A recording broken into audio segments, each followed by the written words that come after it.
Good day to all. Today we are going to see about that mesh analysis. This mesh analysis will have a problem for that Kirchhoff's voltage law we will use here in that mesh analysis. KVL, Kirchhoff's voltage law. Analyzing using the KVL to solve the currents around each closed loop of network and hence determine the current through and voltage across each element of the network. The procedure of this mesh analysis are: first step is assign a distinct current to each closed loop of the network. Then apply KVL around each closed loop of the network. Then step 3 is solve the resulting simultaneously linear equation for the loop current. See, first you want to note that if the voltage is moved from that positive to negative, that is the voltage drop. If it is negative to positive, that is the voltage rise. Why we are saying here, with this only we have to put that sign of whether the voltage is minus or whether the voltage is plus. We have to put the sign over depending upon this, the voltage drop and voltage rise. This is the first exercise. Find the current flow through each resistor using mesh analysis for the circuit below. See here it's a 10 volt and one resistance R1 and another resistance is R2.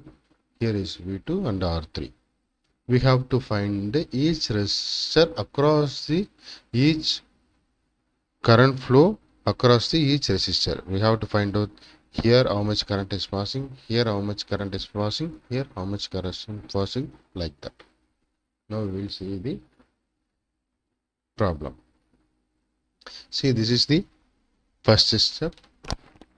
Assign a distinct current to each closed of the network. Then step 2, apply KVL as well as step 3 is simultaneously will give the linear loop current. First we have to give the current line path. Here I take this as a node, then the I1 coming from here to here, this I2 coming from here to here. Why? Because see, here is a current will come flow from here to here. So direction of the current here is like this. And if you see, if you take this voltage, then the current flow will come here to here, then here. So this current direction will be here and this current will be direction is like this.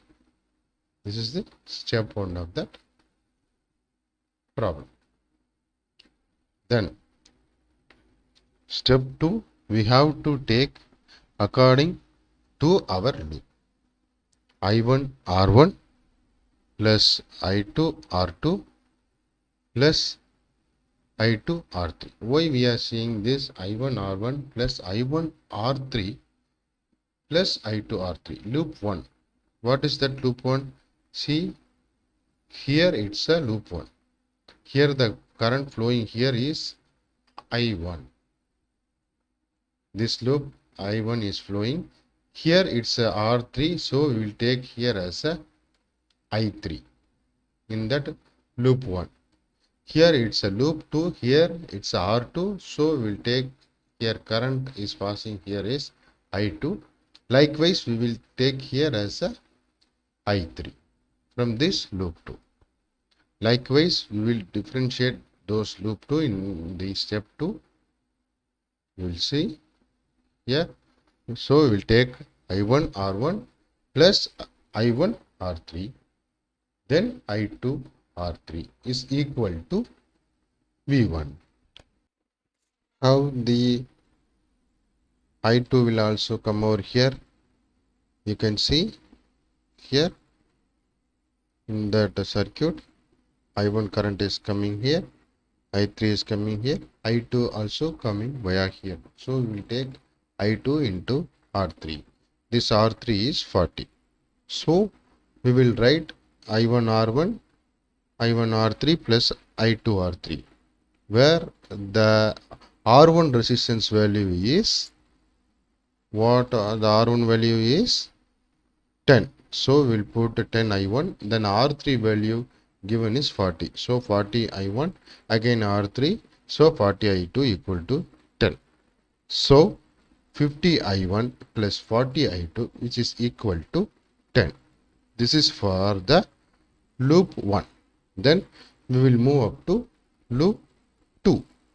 See, this is the loop 2. What are the current coming over here? This I2 R2 will also come. I2 R3 will also come. This I1 into R3 will also come over this loop 2. According to that, we will return that equation. I2 R2 plus I2 R3 plus I1 R3 equal to V2. So R2 is 20, so we will put 20 I2. R3 will have 40, so 40 I2. Then R3 again have a 40, so 40 I1, which is equal to 20. So we'll return as here I1 is 40 I1, I2 is 20 plus 40 equal to 60 equal to 20. This is the equation number 2.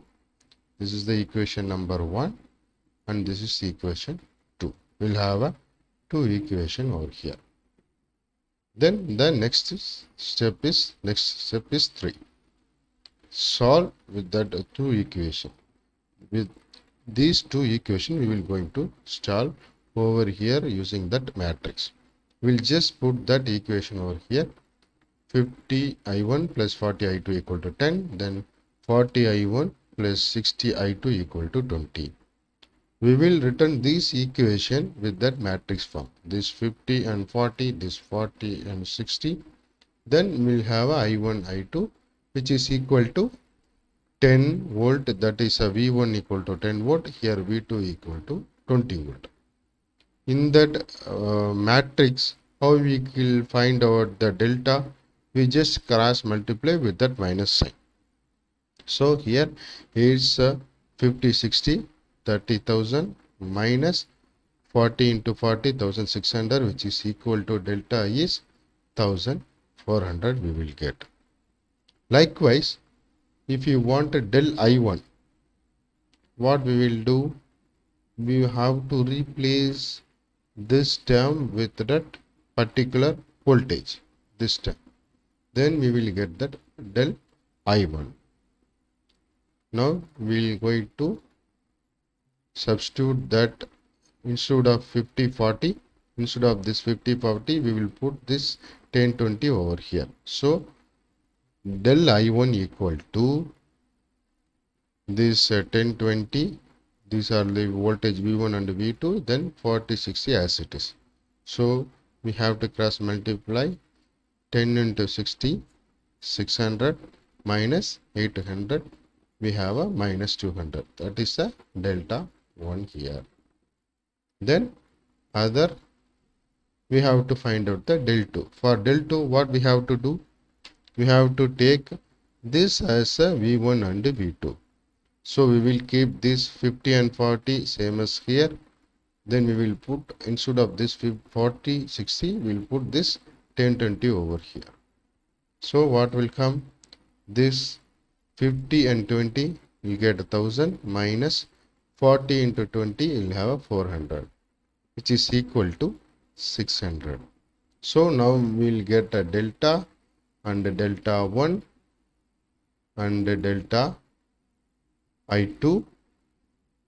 We'll have these 3 values, delta, delta I1 and delta I2. From that easily we can get that I value.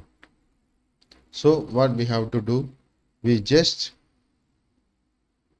do, if you want I1 means del I1 divided by delta, where here the delta and delta may get cancelled, then we will get the I value like this. So we have to give the del I1 value over here. What is the del I1 value? It is minus 200. Then what is the delta? 1400. So we will have a minus 0.143 amps for I1. Then I2. What is I2 over here? We will put del I2 divided by delta. What is the delta? Here it's 4400 and del I2 is 600. We will get 0.426 amps. So we will get this I1 and I2. From this we will get the I3, because already we know that we have a sum of that particular current will have a I3 value. So for that I3 is equal to I1 plus I2. How we'll know this one?